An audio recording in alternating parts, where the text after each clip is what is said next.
Welcome everyone, this is your host H about to give you this week's analysis heading into week 1 of 2019 Winter Ice Slam. Starting the season off at 8 p.m. we have Shukr led by Usman, Ali, Hamza facing off against Ihsan led by Mohammed, Farouk and Razi. What a great way to start the season off. Shukr made big moves during pre-draft where they traded their round 1, 2 and 9 picks with Iman's round 1, 3 and 13 picks. This allowed them to take the second overall draft for Rizwan Khaler. Shukr looks to have built a strong foundation of players that they are familiar with, hoping, the chemistry will translate into something of substance during the Ice Slam League. But one thing to note is that they did pick up their goalie late in the draft. Yasser Hussain ended last season with a 2.5 goals against average. Now, to his benefit, he also faced 196 shots over 10 games. In comparison, the second most shots against for a goalie last season was 155. Ihsan, many of the picks for Ihsan are considered sleeper picks. Whether that means all of them are going to move as fast as Zuhair or that they will be able to exceed expectation is yet to be seen. Now this took some questionable picks here for this team, with Arif Khan being their third pick. But and don't get me wrong here, when it comes to producing points, Arif has not disappointed in any of his seasons. But analytics had Arif pegged around rounds 5 and 6 this season. Keeping consistent, Mohamed Bilal did ensure that he locked his goalie as soon as possible and was rewarded with Zaid as his number 1 goalie. In terms of who will win this game looks like a potential for plenty of opportunities for both sides to have their players net a couple of points. So we are looking at a high-scoring game, and it looks like it will boil down to the goalies, I'd say, and which goalie will outperform the others. At which point, I do have to say Ihsan will be edging Shukr out for this first game. Looking at Yaqeen versus Iman, that is the 9 p.m. game. Yaqeen GMs include last year's first-round pick Imad, in addition to Adil and Rizwan. Yaqeen took the approach of keeping things simple. They tried to draft players with the same name so that the GMs would have to invest a little bit less time in terms of remembering all their players' names. 3 Mohammeds is a good start, but we can expect to see this team make a few trades throughout the season and get the rest of the Mohammeds who are playing in this league. They look to be relying heavily on powerful first and second line units that they'll hope to close out games. They opted to be the last team to lock down a goalie, so this may be a little tricky situation for them. But we know, as we can see from this team, they look to be a high-risk, high-reward type of team. We can expect all of their games to be entertaining throughout the season. Iman is being led by Naeem, Fahad, and Huzaifa. They locked in their first pick with Arif Bijabai, which was a great move as he is known to be the league slayer. And when we say by slayer is that he comes to be the player that ends up winning the game for you or ends up masterminding the play that wins the game for you. This team looks to be quite overall well put together, but mixed in with all these young Thundercats that they have on their team is a lot of veteran presence that have seen lots of numerous Ice Slam finals. For instance, we have Abdul Wahab and Ali Murtaza, to name a few players that proven versatility playing both offensively or defensively. With that said, we can expect Iman to make many adjustments throughout the season and to find out which players fit well in what position and make sure that we can find some chemistry like that. With that said, I think the first game will have to go to Yaqeen. I think they're going to have a first period and a huge push in that first period where, plenty of goals.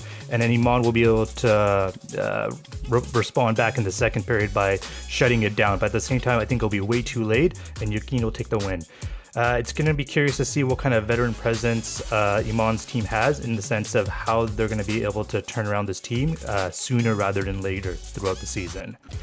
And at 10 p.m. we have returning GM champions Fahad and Maz along with their new companion Hamza. Haya is building around a fast, nimble team, and in a small arena like Hangar, this is going to be a fun team to watch. The team looks to be offensive focused with weaknesses on their defensive line. Now, they may be pursuing the practice of why have the defense when you have an all-star goalie who is really hard to score on.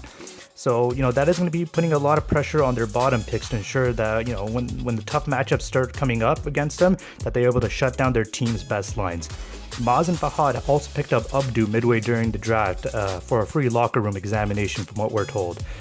So honestly, Wasil, Salman, and Azim, you'll have to be worried about any colon checks that Abdul requests this season. In regards to Rida, with the first round pick of Umar Hussain, an unknown player from Malton that has a lot of hype built around him, we can expect to see big things from these guys as well. Once they've secured their number 1 pick, they quickly look to get a goalie and lock down Ali Kweja. Ali was an Iceland champion 2 seasons ago and also looks to be surrounded by a team that has yet to grow facial hair. The young Red Ice team sports fantastic danglers that other teams will be kept heavily on their toes, ensuring they do not end up on the opposite end of a highlight reel. We can expect some really good plays from Red Ice players. And with that said, in terms of who will win this match, honestly, I'm going to have to give this to Haya. Maz and Fahad have been in the league long enough to know that they can't take their foot off the gas pedal. Fahad will be called to make some huge saves to ensure the victory is kept in the books. At the same time, Rida may be able to match Haya's speed for speed, so I don't recommend anyone blinking when watching this game. And the last game of that we have here is Sabr vs Ikhlas at 11 p.m. Now, Sabr went onto a draft trade frenzy, trading their round 1, 2, 7, 11, and 12 picks for Haya's 3, 4, 5, 8, and 9. The move, it seems a little bit confusing, to be honest. When I looked at this, I thought I was reading the Da Vinci Code all over again in terms of all these numbers and where they're going. But taking a deeper look, it looks like there was a big intent for what Sabr was doing, in the sense that there are a lot of unknown variables in the latter part of the draft this season, and they like to stick with the people they know and the guys that they already know are reliable. So you can see some regular picks from Waqar like Samad back on the lineup. And once again, Yusuf is making his GM return alongside Waqar, so we can expect to see the duo put up big numbers. Ikhlas picking up the first overall pick with Abdurrahim Mandra. He was not played in the Iceland before, but has been known to carry teams by himself. The question remains, how much of a background will he sustain this season if he has to carry the entire team throughout the Iceland season, all the way to the Iceland Cup finals? He is fortunate, as Ikhlas is surrounded by a well-rounded group of players from their GM to their bottom few picks. Amar Wasif, the 11th pick from Ikhlas, I had the pleasure of playing with him last season, and seeing as how he's picked that late just shows the depth Ikhlas is bringing this season. The question might boil down to what type of Ramiz player they will see.